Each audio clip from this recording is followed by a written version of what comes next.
Ya Allah. Terus bagaimana hubungan dengan anak saya yang sekolah di pesantren, Pak? Ini mau nanya Ketika sudah bersuci atau untuk berwudu, Terima kasih, kemudian Bapak. bersentuhan dengan Assalamualaikum suami, warahmatullahi apakah wabarakatuh. wudunya batal?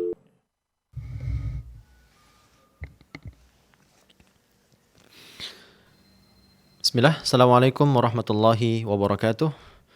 Alhamdulillahirrabbilalamin. Salatu wassalamu ala nabiyyina Muhammad wa ala alihi wa ashabihi wa tabi'ina lahum bi ihsan ila yaumiddin.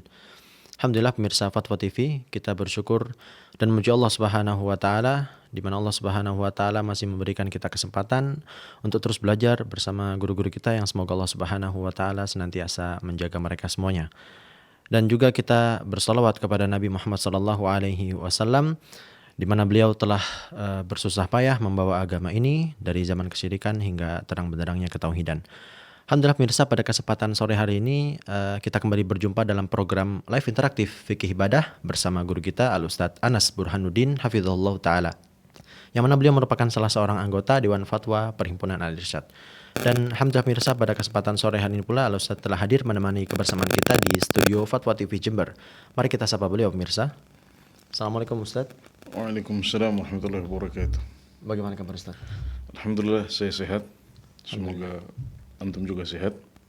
Dan kita doakan para pemirsa dan pendengar kita juga senantiasa sehat walafiat. Amin amin. Jazakumullah khairan Ustadz atas doanya.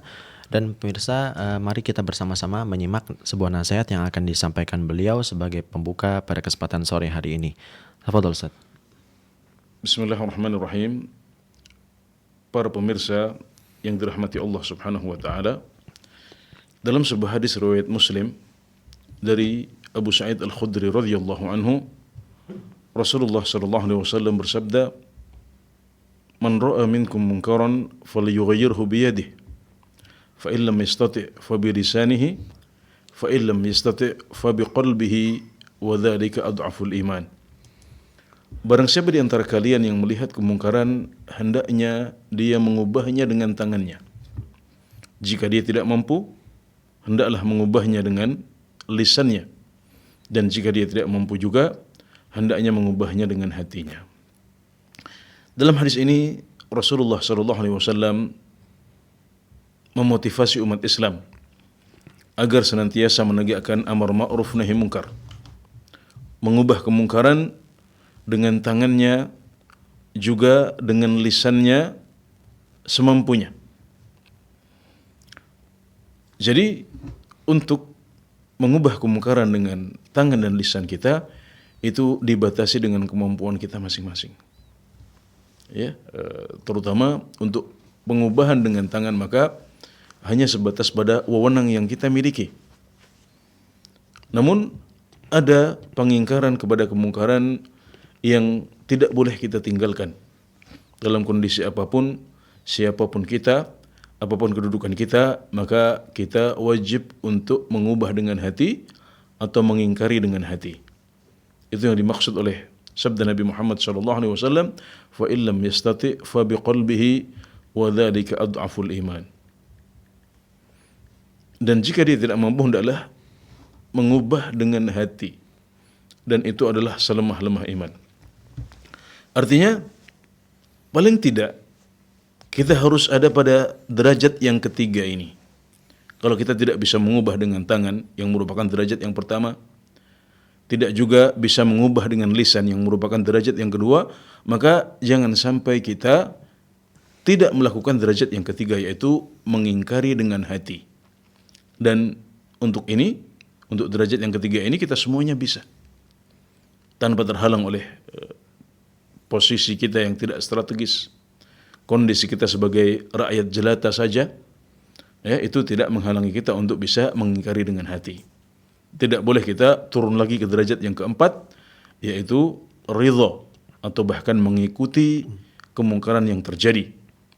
Dan itu yang dimaksud oleh sabda Nabi Muhammad SAW dalam hadis yang lain, walakin man radhiya wa taba'. Yang salah, yang bermaksiat kepada Allah Subhanahu wa taala adalah mereka yang ridha dengan kemungkaran apalagi mengikutinya. Adapun kalau kita masih berada pada level derajat yang ketiga, maka di situ kita masih mendapatkan pahala di sisi Allah Subhanahu wa taala dan tidak bermaksiat dan berdosa kepadanya. Alhamdulillah. Baik, terima kasih Ustaz atas nasihatnya. Jazakumullah khairan. Dan pemirsa, kami sampaikan bagi Anda yang ingin bertanya secara langsung kepada Ustadz, silakan menghubungi kami di 0331 544 6087, 0331 544 6087. Dan live interaktif pada sore hari ini dapat pula Anda simak melalui relay radio yang tergabung dalam Asosiasi Radio dan Televisi Islam Indonesia atau RTVC. Di antaranya adalah Radio Binbas Yogyakarta, kemudian Radio Sahabat Tegal, Radio MDFM Probolinggo, Radio Amuba Pangkal Pinang, Radio Sago FM Sumatera Barat, Radio Gema FM Bontang, Radio Al-Hikmah Banyuwangi, Radio Albina AM Bekasi, Radio Tua FM Riau, dan Radio Dai Tengaran. Baik, Ustadz, pertanyaan pertama dari Saudara Bramantio di DKI Jakarta, Ustadz. Bismillah, Ustadz, di daerah rumah saya terdapat cukup banyak masjid, sehingga ketika waktu azan tiba, masjid-masjid tersebut azan di saat yang berbarengan. Pertanyaannya, Ustadz, azan dari masjid manakah yang harus dijawab, ataukah dari semua masjid itu harus ana jawab, Ustadz? Mohon penjelasannya, jazakumullah khairan. Iya, Syekh Muhammad bin Shalih Al-Utsaimin rahimahullah ta'ala pernah ditanya dengan pertanyaan serupa. Beliau ditanya tentang azan yang dikumandangkan ketika masyarakat sekitar sudah sholat. Jadi ada kalanya muadzin itu terlambat, ada kalanya muadzin tidak ada di masjid, sehingga akhirnya sebagian orang sudah sholat dahulu karena mereka tahu bahwasanya sholat sudah masuk, waktu sholat sudah masuk, tapi mereka tidak mendengar azan. Nah, ketika kemudian si muadzin mengumandangkan azan tapi dalam waktu yang terlambat, maka beliau menjelaskan bahwasanya azan yang seperti ini tidak disyariatkan untuk dijawab. Karena Rasulullah sallallahu alaihi wasallam bersabda, "Idza sami'tul muadzin faqulu mithla ma yaqulul muadzin." Faqulu mithla ma yaqul. Jika kalian mendengar muadzin mengumandangkan azan, hendaklah kalian mengucapkan seperti apa yang dia ucapkan. Nah, ini adalah muadzin yang mengajak kita kepada sholat.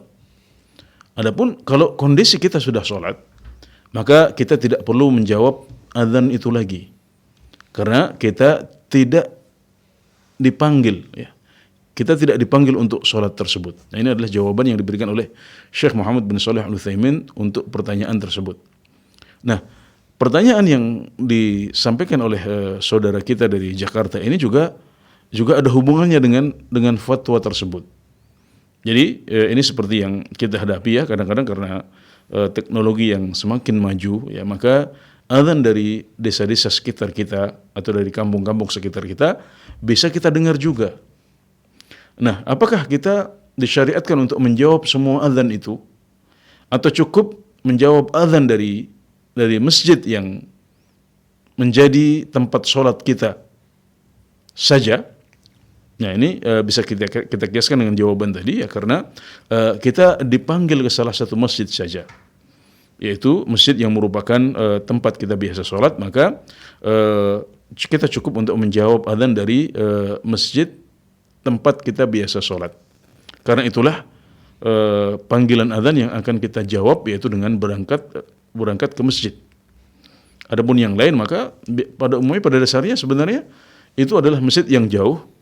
Kalau pada zaman dahulu biasanya suara azannya tidak sampai kepada kita. Namun karena adanya teknologi di zaman sekarang, akhirnya kita bisa mendengar suara azan tersebut. Namun karena itu bukan tempat biasa kita sholat, maka kita tidak perlu untuk menjawabnya. Dan tentunya kita mengetahui bahwasanya menjawab azan ini hukumnya adalah sunnah. Hukumnya adalah sunnah. Jadi intinya kita cukup menjawab azan dari masjid terdekat yang merupakan tempat kita biasa sholat. Dan kalaupun seandainya kita senggang, kita kosong, kemudian kita menjawab azan dari masjid-masjid yang lain, maka itu juga bagus. Ya, tapi kalau kita mencukupkan diri dengan menjawab azan dari masjid terdekat, maka itu sudah cukup. Alhamdulillah. Ya, terima kasih Ustadz atas jawabannya, jazakumullah khairan. Selanjutnya Ustadz, pertanyaan kedua dari Selamat Wahyudi di Sulawesi Tengah. Bismillah Ustadz, saya mau bertanya perihal batasan rambut dengan jenggot. apakah rambut di pipi dan di bawah telinga boleh dipendekkan, yaitu rambut yang bersambung dengan jambang, Ustaz? Terima kasih atas jawabannya. Jazakumullah khairan, Ustaz. Ya, Rasulullah sallallahu alaihi wasallam melarang umat Islam untuk memendekkan jenggot mereka. Dalam berbagai hadis sahih, Rasulullah sallallahu alaihi wasallam mengatakan, "A'ful liha wa ahfus syawarib." Biarkanlah jenggot dan potonglah kumis. Dalam hadis-hadis yang lain beliau menghubungkan larangan ini dengan menyelisih orang-orang musyrikin. Khaliful Yahud, khaliful Majus, selisilah orang-orang Yahudi, selisilah orang-orang Majusi, selisilah orang-orang musyrikin, karena memotong jenggot adalah kebiasaan orang-orang musyrikin. Dan Nabi Muhammad SAW ingin umat Islam tampil beda, menyelisihi mereka. Maka di antara hukum yang dijelaskan oleh para ulama kita adalah haramnya memotong jenggot. Nah kemudian apa yang dimaksud dengan jenggot? Nabi Muhammad SAW tidak menjelaskan secara detail jenggot itu yang mana. Tapi jika demikian kita mengembalikan definisinya kepada definisi para ahli bahasa. Dan para ahli bahasa mendefinisikan jenggot sebagai rambut yang tumbuh di atas khaddain, ya, di atas khaddain dan juga di atas dhiqn. Ya, yaitu rambut yang tumbuh di atas pipi, ya, di atas pipi, di atas khaddain, ya, khad adalah ini. Ya, jadi sebagian menyebutnya lahyain, ya, yaitu tulang rahang kita ini, ya. Kemudian ditambah dhiqn. Dhiqn adalah janggut yang di sini. Ya, jadi ini semuanya adalah lihyah menurut ahli bahasa. Karenanya sabda Rasulullah SAW, "A'ful liha," biarkanlah jenggot, itu dibawa kepada makna rambut yang tumbuh di atas janggut kita, juga yang di samping ini, yang di atas tulang rahang. Ya, ini adalah pengertian janggut menurut para ahli bahasa Arab. Nah, dan definisi demikian disebutkan oleh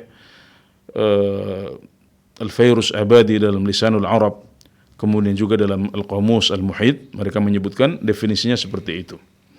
Nah karenanya, kembali kepada pertanyaan, kalau kita ditanya apakah rambut yang tumbuh di atas pipi termasuk jenggot atau tidak, ya maka jawabannya iya, itu termasuk jenggot. Nah, jadi rambut yang tumbuh di atas pipi, ya, ini khot, disebut juga arid, yaitu pipi, ini termasuk bagian dari jenggot yang harus dibiarkan. Ya, kemudian rambut yang tumbuh di bawah telinga, kalau yang dimaksud adalah di bawah telinga yang di bagian depan sini, ya, yang bagian depan sini, maka ini juga termasuk jenggot, karena ini adalah rambut yang tumbuh di atas lahyain, di atas dua rahang, ya, di atas dua tulang rahang. Jadi itu termasuk bagian dari lihyah atau jenggot.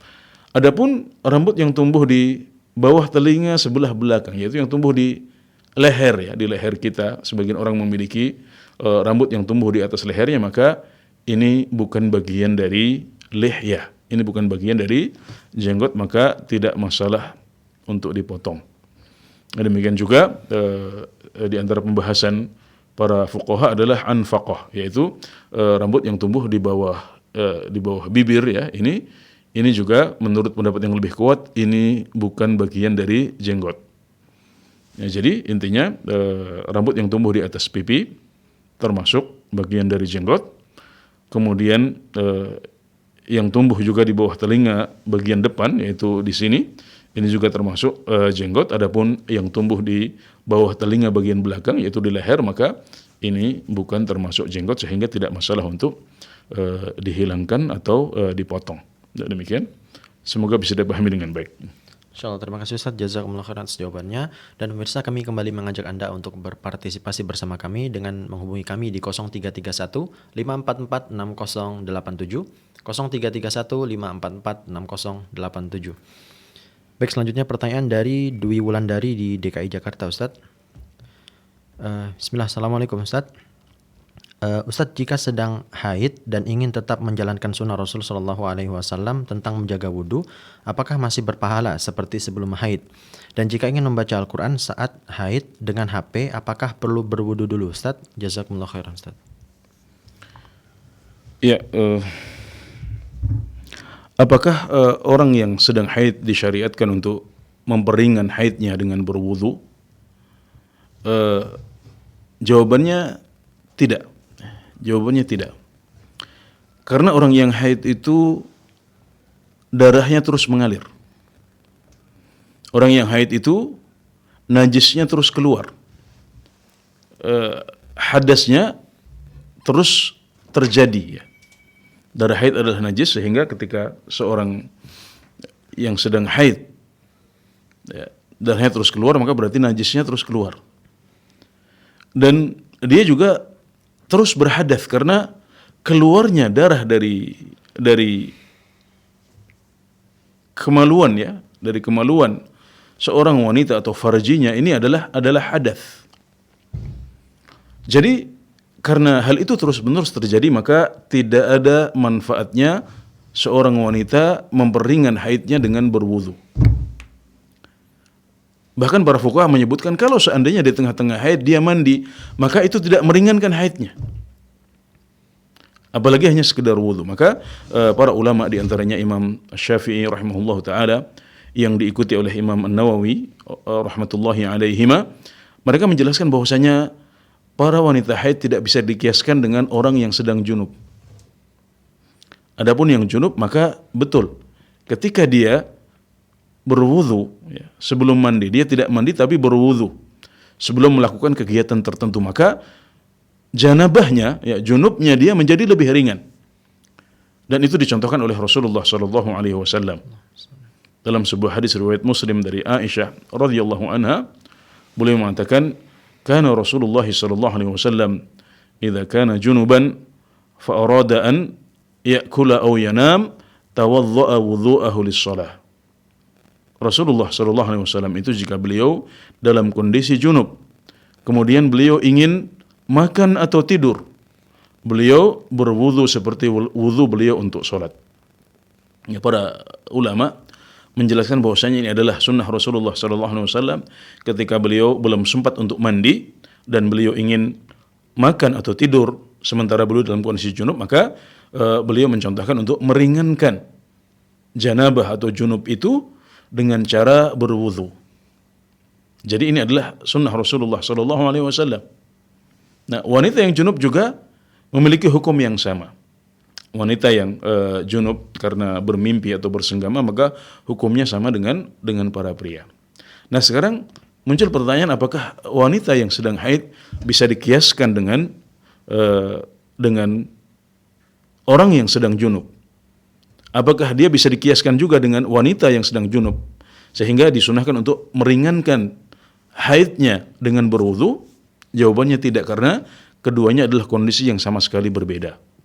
Orang yang sedang junub itu janabahnya sudah berhenti, sudah selesai. Hadatsnya sudah tidak terjadi lagi. Sedangkan wanita haid itu darahnya masih terus mengalir. Hadatsnya terus terjadi. Bahkan kalau dia mandi, maka itu tidak meringankan hadatsnya, tidak meringankan najisnya. Apalagi kalau sekedar berwudu. Maka yang benar adalah bahwasanya wanita haid tidak bisa dikiaskan kepada orang yang junub atau wanita yang junub, sehingga dia tidak perlu untuk berwudu, ya, tidak perlu berwudu untuk meringankan haidnya. Nah, yang bisa dikiaskan adalah wanita yang sudah selesai haid tapi dia belum sempat mandi. Nah, ini yang kalau dia ingin makan atau dia ingin tidur, maka disunahkan untuk meringankan hadatsnya dengan berwudu. Adapun yang haidnya masih belum selesai, masih belum putus, maka dia tidak disyariatkan untuk melakukan wudu dalam rangka meringankan haidnya. Ya, demikianlah penjelasan para ulama tentang permasalahan ini. Baik, ketika dia hendak membaca Al-Quran dari HP, Ustaz, apakah harus berwudu dulu, Ustaz? Ya, adapun membaca Al-Quran dari HP, ya, maka membaca Al-Quran dari HP itu tidak sama dengan membaca dari mushaf. Ya, dan karenanya tidak disyaratkan untuk harus dalam kondisi suci. Nah, kemudian untuk orang yang haid ini ada pembahasan juga apakah dia boleh baca Quran apa tidak. Ini adalah pembahasan ketiga yang tidak ditanyakan, tapi alangkah baiknya kalau kita membahasnya juga. Jadi menurut pendapat yang lebih kuat, ya, wanita haid itu boleh untuk membaca Al-Quran. Nah, yaitu membaca Al-Quran dari hafalannya, ya, atau membaca Al-Quran tanpa menyentuh mushaf. Nah, itu adalah pendapat yang lebih kuat, dan wanita tidak bisa dikiaskan dengan wanita haid, tidak bisa dikiaskan dengan orang yang junub dalam masalah ini, sehingga dia tetap boleh untuk membaca Al-Quran, tapi dia tidak boleh menyentuh mushaf, karena untuk menyentuh mushaf ini diharuskan suci dari hadas besar dan hadas kecil. Sementara dia tidak punya itu, dia masih berhadas besar. Hadas besar juga dia dalam kondisi tidak suci dari hadas kecil juga. Jadi dia tidak boleh untuk membaca Al-Quran dengan menyentuh mushaf. Nah, sekarang karena yang dibaca adalah mushaf dari HP, maka ini hukumnya berbeda. Dan para ulama kontemporer ya memfatwakan bahwasanya mushaf yang ada di HP ini adalah file, ya. Dia bentuknya adalah semacam gelombang-gelombang yang kemudian membentuk gambar, membentuk menjadi TV atau menjadi mushaf yang bisa dibaca. Maka ini hukumnya tidak sama dengan mushaf yang ada pada zaman Rasulullah SAW. Maka tidak masalah bagi seorang muslim untuk memegang HP yang mushafnya sedang terbuka itu tanpa berwudu. Jadi alhamdulillah itu bisa dilakukan. Jadi dia bisa membaca Al-Quran dari HP. Ya, demikian ringkasnya. Insyaallah ya. Baik, terima kasih Ustaz, jazakumullah khairan atas jawabannya. Dan alhamdulillah pemirsa, saat ini kita telah terhubung dengan Ibu Elvi. Kami persilakan. Assalamualaikum Fatwa TV. Ya, Assalamualaikum warahmatullahi wabarakatuh, Ustaz. Waalaikumsalam warahmatullahi wabarakatuh. Silakan Ibu. Ini terkait dengan bacaan dalam salat ya, Ustaz. Bagaimana hukumnya ketika kita membaca salah satu surat, kan di dalam ada beberapa ayat di dalam surat yang berbeda itu kan sama bacaannya ya, Ustaz. Misalnya kita membaca dari surah Atin ketika kita sedang salat, misalnya illal ladzina amanu wa amilus solihati annalahum ajrun ghairu mamnun. Kemudian anak itu falahum ajrun ghairu mamnun annalahum ya illal ladzina amanu wa amilus solihati wa tawassaw bis sabr. Kemudian dalam keadaan nanti setelah ruku atau sujud baru anak ingat bahwa oh tadi saya ini salah baca, apakah kita bangkit kembali melanjutkan bacaan itu atau sujudnya itu diteruskan? Itu gimana, Ustaz? Barakallahu fiik. Assalamualaikum warahmatullahi wabarakatuh. Waalaikumsalam warahmatullahi wabarakatuh. Terima kasih atas pertanyaannya dari Ibu Elvi. Silakan Ustaz. Ya, Rasulullah SAW bersabda, "Rufi'a an ummati al-khata'u wan nisyanu wa mastukrihu alaih." Ya, diangkat dari umatku, dimaafkan dari umatku ketidaksengajaan, lupa, dan sesuatu yang terjadi karena terpaksa. Itu semuanya dimaafkan, ya. Dan orang yang salah baca mestinya membaca illal ladzina amanu wa amilus shalihat falahum ajrun ghairu mamnun. Tapi yang terbaca adalah illal ladzina amanu wa amilus shalihati wa tawasaw bil haqqi wa tawasaw bis sabr. Jika itu terjadi tanpa disengaja, maka itu tidak berdosa. Maka orang tersebut tidak berdosa. Dan karena bacaan surat setelah Al-Fatihah adalah sunnah, maka ini tidak berpengaruh kepada sah tidaknya salat. Ya, jadi ini tidak memiliki dampak pada sah tidaknya salat. Jadi insyaallah salatnya sudah sah, ya, tidak perlu untuk kembali lagi ke posisi semula. Apalagi yang ditanyakan tadi, dia sudah ruku kemudian bangun, apakah harus kembali kepada bacaan surat apa tidak? Tidak perlu. Insyaallah salatnya sah, ya. Dan orang yang salah dalam bacaannya karena lupa dan tidak sengaja, maka dia tidak berdosa, alhamdulillah. Jadi tidak masalah, tidak perlu diulangi, dan Anda tidak berdosa, alhamdulillah, ya. Baik, terima kasih Ustaz jawabannya, jazakumullah khairan. Demikian jawaban untuk Ibu Elvi di Sulawesi Barat. Baik, selanjutnya pemirsa, kita telah terhubung dengan Bapak Kadan. Kami persilakan. Assalamualaikum Fatwa TV. Waalaikumsalam warahmatullahi wabarakatuh. Baik, silakan Bapak Kadan. Ya. Barakallahu fikum, semoga Ustaz dan keluarga beserta kru dan pemirsa Fatwa TV dalam lindungan Allah Subhanahu wa taala. Amin. Amin. Bertanya Ustaz tentang ini, ada seseorang yang dulu pernah meninggalkan sholat wajib dengan sengaja. Mungkin dia itu belum tahu tentang kedudukan sholat ataupun bahaya meninggalkan sholat Ustaz. Jadi tahu kewajiban, cuman kurang takut untuk tidak meninggalkannya Ustaz. Jadi begitu Ustaz. Dan sekarang alhamdulillah dia itu sudah menjaga sholatnya. Lalu bagaimana, apakah sholat yang dulu dia harus diqodho? Mohon dijelaskan bagaimana pendapat para ulama tentang hal ini. Kalau misalkan ada perbedaan pendapat, tolong dijelaskan alasan-alasannya Ustaz. Dan mohon bagaimana apapun mana yang paling kuat menurut Pak Ustaz. Baik, cukup Bapak. Terima kasih Ustaz. Jazakumullah khair. Assalamualaikum warahmatullahi wabarakatuh. Waalaikumsalam. Assalamualaikum warahmatullahi wabarakatuh. Terima kasih atas pertanyaan Bapak Kadan. Baik, silakan Ustaz. Ya, pendapat jumhurul ulama ya, atau sebagian besar ulama adalah bahwasanya solat yang ditinggalkan termasuk yang ditinggalkan dengan sengaja, maka itu harus diqadha. Ini adalah pendapat jumhurul ulama. Sementara sebagian ulama berpendapat bahwasanya solat yang ditinggalkan karena sengaja, maka ini adalah dosa yang besar. Bahkan sebagian mereka berpendapat bahwasanya meninggalkan solat meskipun hanya sekali itu adalah kufur. Karena zahir ya, hadis-hadis Rasulullah sallallahu alaihi wasallam, di antaranya faman tarakaha faqad kafar. Al-ahdu alladhi bainana wa bainahum as-salah faman tarakaha faqad kafar. Ya, batasan antara kami dengan orang-orang musyrikin adalah salat. Maka batasan atau perjanjian ya antara kami dengan orang-orang musyrikin adalah salat, maka barang siapa yang meninggalkannya maka dia telah kafir. Juga perkataan Abdullah bin Syaqiq bahwasanya para sahabat Rasulullah sallallahu alaihi wasallam berpendapat mereka tidak melihat ada suatu amalan yang jika ditinggalkan pelakunya menjadi kafir kecuali hanya salat. Jadi meninggalkan sholat dengan sengaja ini adalah sesuatu yang luar biasa. Ini adalah dosa yang sangat besar, sehingga membuat sebagian ulama mengatakan ini tidak bisa diqadha saking parahnya. Karena qadha itu untuk sholat yang ditinggalkan dengan tidak sengaja. Karena Rasulullah SAW bersabda, "Man nama an sholatin aw nasiyaha falyusalliha idza dzakaraha." Barang siapa yang ketiduran sehingga tidak sholat atau lupa mengerjakan sholat, maka hendaklah dia mengqadha jika dia ingat. Hendaklah dia mengqadha saat dia ingat.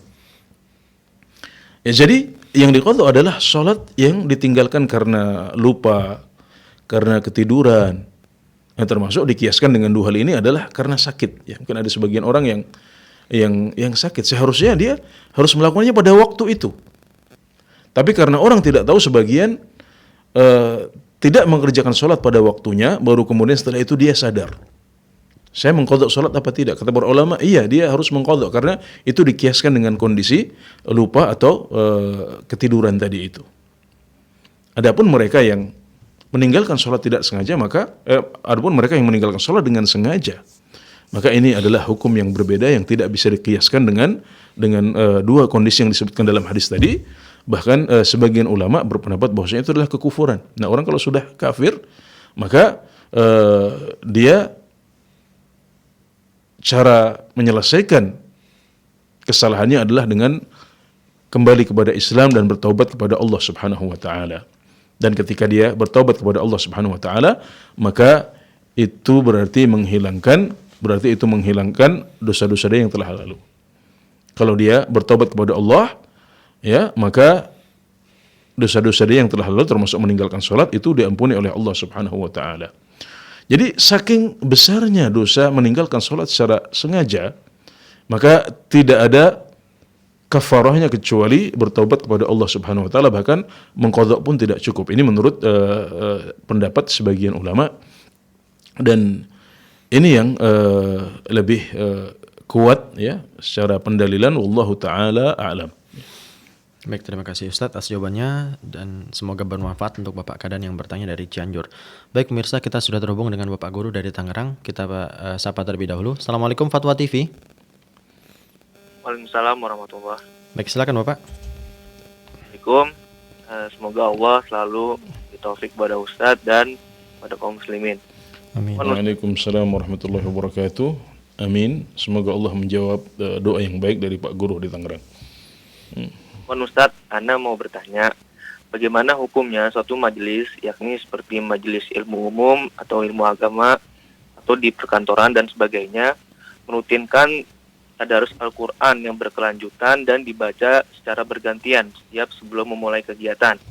Syukran Ustadz atas jawabannya, jazakallah khairan wa barakallahu fiik. Wassalamualaikum warahmatullahi wabarakatuh. Waalaikumsalam warahmatullahi wabarakatuh. Terima kasih atas pertanyaan Bapak Guru dari Tangerang dan kami persilakan pada saat untuk menjawab Ustaz. Ya, memulai sebuah acara dengan membaca Al-Quran adalah sesuatu yang baik. Ya, memulai kegiatan kajian ya atau seremonial tertentu dengan membaca Al-Quran, ya ini adalah sesuatu yang baik. Dan saya tidak mengetahui ada larangan dari Rasulullah SAW untuk hal itu. Namun merutinkannya ya dalam semua acara ya, maka ini dikhawatirkan ya bisa menimbulkan keyakinan bahwasanya itu adalah sunnah Rasulullah SAW, yang jika sebuah acara tidak dimulai dengan membaca Al-Quran ini maka dia kurang baik atau kurang afdal atau yang semacamnya. Padahal kita mengetahui juga bahwasanya Nabi Muhammad SAW tidak selalu memulai acara-acara beliau dengan pembacaan Al-Quran. Maka ini adalah sesuatu yang dikhawatirkan terjadi, ya maka hendaknya kita tidak menjadi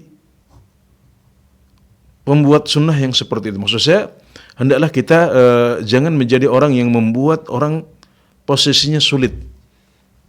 Ya, menjadikan kebiasaan itu sebagai sesuatu yang dianggap sebagai sunnah Rasulullah SAW. Maka sebaiknya sesekali tidak dilakukan ya, ketika ada kondisi mungkin barangkali agak buru-buru ya. Mungkin dalam kondisi mulai acaranya agak terlambat. Ya sudah, mungkin bisa sesekali langsung kajian saja ya. Sesekali langsung sambutan, sesekali langsung tausiah tanpa harus membaca Al-Quran. Jadi jangan diyakini itu sebagai sebuah kewajiban dalam majlis. Nah, jadi intinya tidak masalah memulai acara-acara kita dengan bacaan Al-Quran, namun sebaiknya dihindari untuk terus-menerus melakukan hal itu sehingga orang-orang meyakini bahwasanya itu adalah sesuatu yang dicontohkan oleh Rasulullah SAW. Ya demikian, semoga bisa dipahami dengan baik. Baik, terima kasih Ustaz, jazakumullah khairan. Demikian jawaban untuk Bapak Guru di Tangerang, semoga bermanfaat. Baik, selanjutnya kita telah terhubung dengan Bapak Doni di Jawa Timur. Kita sapa. Assalamualaikum Fatwa TV. Waalaikumsalam warahmatullahi. Ini Pak Doni. Baik, silakan Bapak. Mau tanya masalah berjamaah Ustaz. Ini jamaahnya muslim Ustaz. Jaraknya gimana Ustaz? Dengan imam Ustaz. Imamnya muslimin, jamaahnya muslimah semua Ustaz. Baik. Berapa langkah ke belakang Ustaz? Cukup Bapak. 1, 2. Silakan Bapak. Ada jamaah muslimin 1. Muslimahnya banyak di belakang caranya. Bukan keluarga Pak ya, bukan dalam ikatan keluarga ya. Bukan. Terus musliminnya itu dekat seperti biasanya, tidak terlalu dekat dengan imam. Satu-satu muslimin, imam sama jamaah muslimin satu-satu. Muslimahnya di belakang gitu. Tapi musliminnya itu caranya satu sejadah itu, satu saf itu. Musliminnya ada satu saf. Iya, satu-satu sama imam satu, amil satu ini jamaah. Imam satu, makmum satu maksudnya. Muslimah banyak belakang. Iya, muslimat banyak, tapi yang laki-laki 2 orang. 1 orang. Yang laki-laki imam saja, nggak ada makmumnya. Makmumnya perempuan semua. Ya itu yang satu itu, makmumnya perempuan semua itu. Jaraknya seperti apa itu? Kalau perempuan semua makmumnya, muslimah semua makmumnya. Kalau ditambah muslimin datang, jaraknya gimana itu dengan imamnya? lawan 1. Iya, oke. Baik. Terima kasih atas pertanyaan Bapak Doni. Silakan Ustaz. Ya, jika yang terjadi ini adalah di masjid ya, misalnya masjid yang biasanya ada jamaah laki-laki. Cuma dalam suatu sholat jamaah laki-laki tidak ada yang hadir misalnya, yang ada hanya jamaah wanita. Maka di sini jamaah tetap dilakukan. Ya. Jamaah tetap dilakukan karena boleh bagi seorang pria untuk menjadi imam bagi para wanita. Yang tidak boleh adalah sebaliknya. Yang tidak boleh adalah sebaliknya. Tidak boleh bagi seorang wanita untuk menjadi imam bagi kaum pria. Rasulullah sallallahu alaihi wasallam bersabda, "Akhiruhunna haitsu akharahunna Allah." Akhirkanlah mereka para wanita sebagaimana Allah mengakhirkan mereka. Jadi para wanita itu tidak boleh untuk berada dalam satu shaf dengan kaum laki-laki. Nah, kalau berada dalam satu shaf yang sama aja tidak boleh, maka bagaimana kemudian mereka akan menjadi imam? Nah, makanya prakteknya dari zaman Nabi Muhammad SAW sampai zaman kita ini, ya, tidak ada sejarahnya ada imam wanita yang mengimami kaum pria. Ya, baru pada zaman kita sekarang ada muncul beberapa orang di Eropa, di Amerika yang memunculkan tata cara ibadah yang menyelisih ajaran Rasulullah Sallallahu Alaihi Wasallam. Ya. Adapun jika yang dimaksud adalah imam yang biasa sholat di masjid, kemudian dalam satu sholat, dalam satu kesempatan sholat, imamnya para makmum pria tidak datang, yang hadir hanya para makmum wanita saja, maka bisa si imam sholat di mihrab atau di shaf pertama, kemudian para jamaah wanita mengikuti dari belakang. Nah, ini tidak masalah. Nah, kemudian kalau nanti di tengah jalan ada makmum yang datang, ya, maka mereka tinggal mengisi shaf-shaf yang di depan. Kalau makmum itu hanya satu orang, maka dia akan berdiri di samping imam.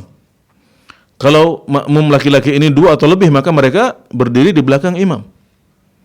Ya, sehingga sebaiknya para wanita tidak langsung di depan imam, ya, karena ada kemungkinan para makmum pria akan datang sebagai makmum yang masbuk. Ya, kemudian juga untuk menghindari fitnah, ya, menghindari godaan setan yang mungkin bermain, ya, karena kedekatan yang terlalu dekat antara imam dengan para jamaah wanita. Jadi para jamaah wanita bisa tetap di belakang, ya. Kemudian imam tetap menjalankan tugasnya sebagai imam di depan, dan jika ada makmum yang datang, maka makmum bisa menyusul baik di samping imam maupun di belakang imam, tergantung jumlah makmum laki-laki yang masbuk ini ada berapa orang. Ya, jika 1 di samping imam, jika 2 atau lebih, maka posisinya di belakang imam. Dan pernah terjadi pada zaman Rasulullah SAW bahwasanya beliau sholat di rumahnya Anas bin Malik. Maka Nabi Muhammad SAW menjadi imam di depan. Kemudian Anas bin Malik dengan seorang anak yatim berdiri di belakang Rasulullah SAW, sedangkan Ummu Sulaim, yaitu yaitu ibunda Anas bin Malik, sholat di belakang mereka. Jadi di depan Nabi Muhammad SAW sebagai imam, kemudian 2 jamaah laki-laki di belakang imam, kemudian di shaf ketiga ada Ummu Sulaim. Ya, ini adalah sebuah kasus yang mirip yang pernah terjadi pada zaman Rasulullah SAW, dan itulah teladan terbaik beliau untuk kita semuanya. Baik, terima kasih Ustaz atas jawabannya, jazakumullah khairan. Dan pemirsa, kita ucapkan terima kasih juga kepada Bapak Doni yang sudah berpartisipasi dari Jawa Timur. Selanjutnya pemirsa, kita telah terhubung dengan Ibu Rosmini dari Pacitan. Kita akan persilakan beliau untuk bertanya. Terlebih dahulu kami akan menyapa beliau. Assalamualaikum Fatwa TV. Waalaikumsalam warahmatullahi wabarakatuh. Baik, silakan Ibu. Iya.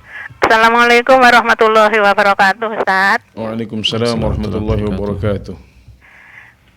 Begini Ustaz yang ingin saya tanyakan. Katanya kalau kita itu mau sholat, kita tidak boleh menahan batal. Mau buang angin atau buang air kecil atau air besar tidak boleh ditahan. Katanya makruh apa bagaimana. Terus kemudian kalau terpaksa waktu yang mepet seperti mau sholat ba'diyah maghrib, terpaksa kita itu wudhu dulu. Terus habis wudhu itu berusaha mengamalkan sunnahnya, yaitu sholat syukrul wudhu. Kemudian kita itu masih bisa apa enggak sholat ba'diyah maghribnya. Terus yang kedua, kita itu disunahkan kalau mau tidur berwudu dan sholat 2 rakaat. Terus kadang-kadang itu sudah niat 2 rakaat itu tadi, terus terpaksa belum tidur itu batal lagi, wudu lagi, terus ya berusaha menjalankan sholat sunnahnya 2 rakaat syukur wudunya. Itu diulangi sholatnya. Mau tidur itu apa enggak, Ustadz? Apa cukup yang sudah dilaksanakan itu tadi? Terima kasih jawabannya. Jazakumullah khairan. Assalamualaikum warahmatullahi wabarakatuh. Waalaikumsalam warahmatullahi wabarakatuh. Baik, kami ucapkan terima kasih kepada Ibu Rosmini atas pertanyaannya. Kami persilakan kepada Ustaz untuk menjawab, Ustaz. Ya, Masya Allah, Ibu Rosmini suaranya sudah lebih seger ini. Semoga beliau sudah lebih sehat ya, dan sehingga bisa menjalankan ibadah kepada Allah Subhanahu Wa Taala dengan lebih baik lagi. Ya. Jadi tentang pertanyaan yang pertama, orang yang gimana tadi? Ini Ustaz, menahan buang angin atau buang angin, oke ya. Ya, jadi betul, kita dilarang untuk sholat dalam keadaan hakin. Hakin itu artinya adalah menahan kentut atau menahan buang air, atau juga termasuk menahan kencing. Ya, ini dilarang oleh Rasulullah Sallallahu Alaihi Wasallam dalam sabda beliau, la yusalli ahadukum wa huwa haqin, atau kama qala alaihi salatu wasallam, janganlah seorang di antara kalian salat sementara bukan wa huwa haqin, tapi wa huwa yudafi'ul akhbathain. Janganlah seorang di antara kalian salat dalam keadaan menahan atau melawan kencing atau buang air kecil atau buang air besar. Jadi ini dilarang oleh Rasulullah Sallallahu Alaihi Wasallam, ya, dan para ulama menyebutkan bahwasanya hukumnya makruh. Artinya kalau ada seseorang yang terus sholat padahal dia dalam keadaan menahan kentut atau kencing atau buang air besar sampai dia selesai, dia pikir wah ini sebentar lagi, selesaikan dulu ya, maka itu hukumnya makruh dan sholatnya tetap sah. Yang terbaik adalah dia kentut dulu ya, atau buang air dulu baru kemudian nanti sholat, sehingga sholatnya itu khusyuk. Nah, ini kita bisa mengetahui kenapa hal itu dilarang, karena khusyuk adalah ruhnya sholat. Intisari sholat adalah khusyuk itu. Nah, kita dilarang untuk melakukan hal-hal yang bisa merusak khusyuknya sholat kita, termasuk mudafa'atul akhbathain, ya, melawan atau menahan buang air kecil atau buang air besar. Nah, ini dilarang oleh Rasulullah SAW. Tapi kalau kita melakukannya maka sholat kita tetap sah, karena hukumnya adalah makruh dan itu bukan sesuatu yang sifatnya haram. Kemudian tentang sholat ba'diyah maghrib, apakah masih bisa dilakukan kalau setelah maghrib kita sudah melaksanakan sholat sunnah wudhu? Jawabannya boleh, tidak masalah kita sholat sunnah wudhu atau yang disebut sebagai sholat sunnah tuhur, ya. Kemudian setelah itu melaksanakan sholat ba'diyah maghrib. Dan lebih simpel lagi adalah kalau kita menggabungkan niat antara keduanya. Boleh menggabungkan antara dua niat ibadah itu dalam satu sholat. Jadi sholat 2 rakaat diniati sebagai sunnah wudhu sekaligus sebagai ba'diyah maghrib. Kenapa? Karena sunnah wudhu ini yang penting kita sholat 2 rakaat setelah kita berwudhu. Ya, boleh sambil diniatkan sebagai sholat ba'diyah maghrib. Tidak ada masalah dan tidak ada larangan untuk mengerjakan 2 rakaat atau 4 rakaat atau lebih banyak dari itu setelah maghrib. Yang ada larangannya adalah qobliyah subuh. Qobliyah subuh itu hanya 2 rakaat. Para sahabat, para salafus soleh mengingkari mereka yang sholat lebih dari 2 rakaat sebelum subuh. Adapun setelah maghrib maka larangan seperti itu tidak ada. Maka ibu boleh untuk sholat tuhur dulu, sholat bersuci atau sholat sunnah wudhu dahulu, baru kemudian sholat ba'diyah maghrib, atau cukup sholat 2 rakaat dengan kedua niat itu digabungkan. Bisa seperti itu. Nah, kemudian kalau ada orang yang sudah sholat ya, sholat sebelum tidur dan dia menjaga wudhunya sebelum tidur ya, maka jika dia batal maka sholat 2 rakaat yang sudah dilakukan itu sudah cukup. Atau witir yang dilakukan sebelum tidur itu sudah cukup, tidak perlu diulangi lagi. Karena kalau terus seperti itu ya nanti otomatis orang pasti akan batal wudhunya. Nah kalau dia mengerjakan sholat lagi, maka akhirnya dia tidak bisa istirahat. Maka 3 rakaat witir atau 1 rakaat witir atau 2 rakaat sholat yang dilakukan sebelum tidur itu sudah cukup. Dan jika kemudian wudhunya batal, maka dia tidak perlu lagi untuk berwudhu lagi atau sholat lagi. Nah itu sudah cukup dan itu sudah menunjukkan pengagungan kepada syiar Islam dan semangat untuk menjalankan sunnah Rasulullah SAW, dan itu sudah cukup, alhamdulillah. Baik, jazakumullah khairan Ustaz, dan kami ucapkan terima kasih atas partisipasinya dari Ibu Rosmini di Pacitan.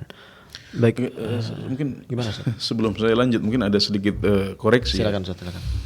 Ya, jadi tadi saya sempat menyebut. Oke, lanjut dulu, nggak apa-apa. Nanti saya Ustaz. Baik. Pertanyaan dari saudara Aan di Sumatera Selatan, Ustadz. Bismillah Ustadz, apa hukumnya bersalaman dengan anak wanita yang belum balik? Apakah ini membatalkan wudhu, Ustadz? Anak wanita yang belum balik. Oke, iya. Dalam khazanah pendapat para ulama, kita dapati bahwasanya sebagian ulama seperti ulama mazhab Syafi'i berpendapat bahwasanya bersentuhan dengan lawan jenis yang bukan mahram kita, seperti istri kita sendiri, maksudnya belum mahram sebelum pernikahan ya. Kemudian wanita yang asing ya, yang bukan merupakan kerabat kita, itu membatalkan wudhu menurut mereka. Jadi kita ini berbicara tentang pendapat sebagian ulama yang mengatakan bahwa bersentuhan dengan lawan jenis itu membatalkan wudhu. Nah, para ulama seperti para ulama mazhab Syafi'i ini juga mereka mensyaratkan syarat-syarat tertentu untuk batalnya wudhu ini. Ya, para ulama menyebutkan di antaranya 5 syarat, ya 5 syarat di antaranya bahwasanya wanita yang disentuh, ya, lawan jenis yang disentuh ini adalah wanita yang sudah baligh, atau di redaksi sebagian mereka antushtaha, ya, seorang wanita yang sudah menimbulkan syahwat. Menimbulkan syahwat maksudnya adalah yang sudah baligh. Itu maksud mereka seperti itu. Jadi sampai kalau kita memakai pendapatnya mazhab Syafi'i ini pun, jika yang disentuh adalah anak kecil yang belum baligh, maka menurut mereka juga sentuhan itu tidak membatalkan wudhu. Jadi yang membatalkan wudhu adalah wanita yang lawan jenis, ya, yang bukan mahram, kemudian dia sudah baligh. Ya, adapun yang sudah baligh maka ini bersentuhan dengannya tidak membatalkan wudhu kita. Menurut mazhab Syafi'i. Apalagi menurut para ulama yang pada dasarnya mereka berpendapat sentuhan dengan lawan jenis itu tidak membatalkan wudhu. Ya, demikian, semoga bisa dipahami dengan baik. Insyaallah, terima kasih Ustaz jawabannya. Jazakumullah khairan Ustaz. Dan selanjutnya pemirsa, kita telah terhubung dengan Bapak Abdul Majid di Jakarta. Baik, ternyata terputus Ustaz. Ya, mungkin sedikit koreksi saja. Tadi saya menyebutkan bahwasanya di antara ulama yang mendefinisikan lihyah, ya, atau jenggot sebagai rambut yang tumbuh di atas pipi dan juga di atas janggut adalah Al-Fayruz Abadi, ya. Saya menyebut tadi sebagai pengarang Lisanul Arab, ya, itu salah. Jadi yang benar adalah Lisanul Arab karya Ibnu Manzur, sedangkan Al-Fayruz Abadi adalah pengarang Al-Qamus Al-Muhit. Jadi terbalik tadi. Ini semoga bisa menjadi koreksi untuk kesalahan tersebut. Ya. Baik, jazakumullah khairan Ustaz. Selanjutnya Ustaz, pertanyaan dari Yanti di Sumatera Barat, Ustaz. Assalamualaikum warahmatullahi wabarakatuh. Ustaz, bolehkah melaksanakan salat qobliyah zuhur tidak tepat pada waktunya? Misalkan waktu salat zuhur pukul 12.30 dan saya sering mengerjakannya pukul 13 atau 13:30 misalnya. Apakah boleh salat qobliyah dahulu kemudian salat zuhur, atau kita salat zuhur dahulu kemudian salat qobliyah? Ya, memang sholat yang terbaik adalah sholat di awal waktu. Tapi para ulama menjelaskan bahwasanya sholat itu bukanlah kewajiban yang harus dilakukan langsung ketika masuk waktu sholat. Jadi kita boleh mengakhirkan sholat kita beberapa saat. Seharusnya jam 12 misalnya kita akhirin ke setengah 1 atau ke jam 1, itu tidak masalah. Apalagi kalau disepakati ya, apalagi kalau disepakati misalnya di sebuah komunitas mereka akan menyelesaikan kuliah dahulu atau menyelesaikan sekolah dahulu, pembelajaran tatap muka yang baru selesai jam setengah 1, nanti baru sholat duhur berjamaah pukul setengah 1 misalnya, padahal waktu sholatnya sudah masuk dari jam setengah 12 atau jam 12. Itu boleh dilakukan, ya, apalagi untuk para wanita yang tidak punya kewajiban untuk sholat jamaah. Ya, ini lebih ringan. Ya. Jadi ketika seorang wanita melaksanakan sholat zuhur pada jam 1 atau jam setengah 2 misalnya, maka itu adalah sesuatu yang boleh dia lakukan. Tidak ada dosa padanya. Maka boleh bagi dia untuk tetap memulai sholatnya dengan qobliyah zuhur dahulu. Itu yang terbaik. Karena kalau sholat qobliyah ini diakhirkan, diqadha di belakang, biasanya terasa lebih berat. Dan tidak masalah bagi seorang wanita untuk memulai sholat zuhurnya dengan qobliyah zuhur dahulu. Meskipun dia mengerjakan sholat ini tidak pada awal waktu ketika dia sudah memasuki jam 1, jam setengah 2, dan tentunya iqamat di masjid sudah berkumandang dari tadi. Jadi salat qobliyah ini tidak ada hubungannya dengan iqamah di masjid. Tapi dia terkait dengan salat fardhu yang Anda lakukan.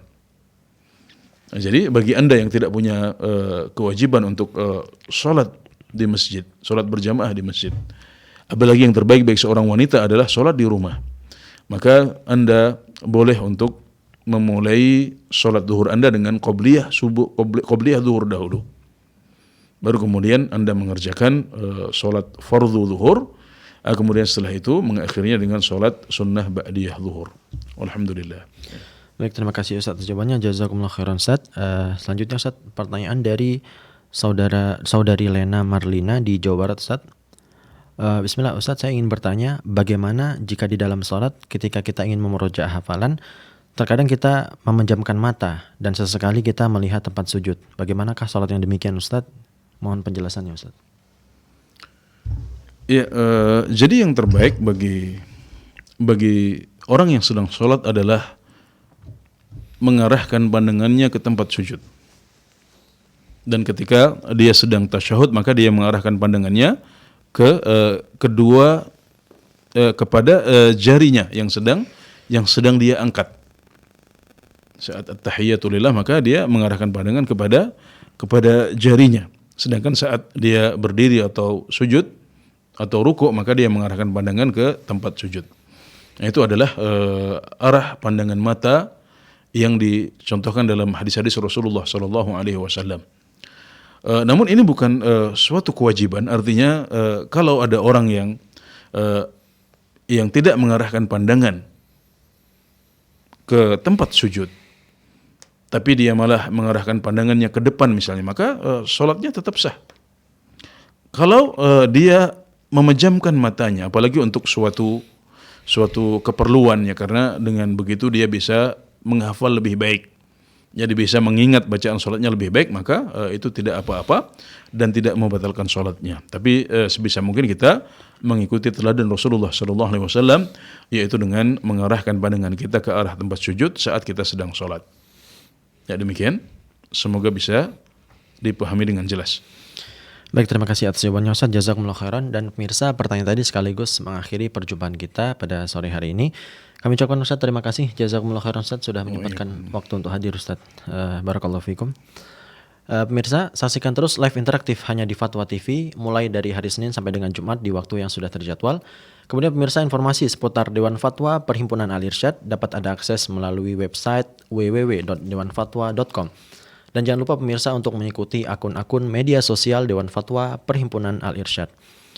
Baiklah pemirsa, itulah tadi live interaktif fikih ibadah bersama Al-Ustaz Anas Burhanuddin hafizahullah taala. Kami mohon pamit undur diri. Mohon maaf apabila ada kekurangan. Wassalamualaikum warahmatullahi wabarakatuh. Ya Allah. Terus bagaimana hubungan dengan anak saya yang sekolah di pesantren? Ini mau nanya. Sudah bersuci atau kemudian bersentuhan dengan suami, apakah wudhunya batal?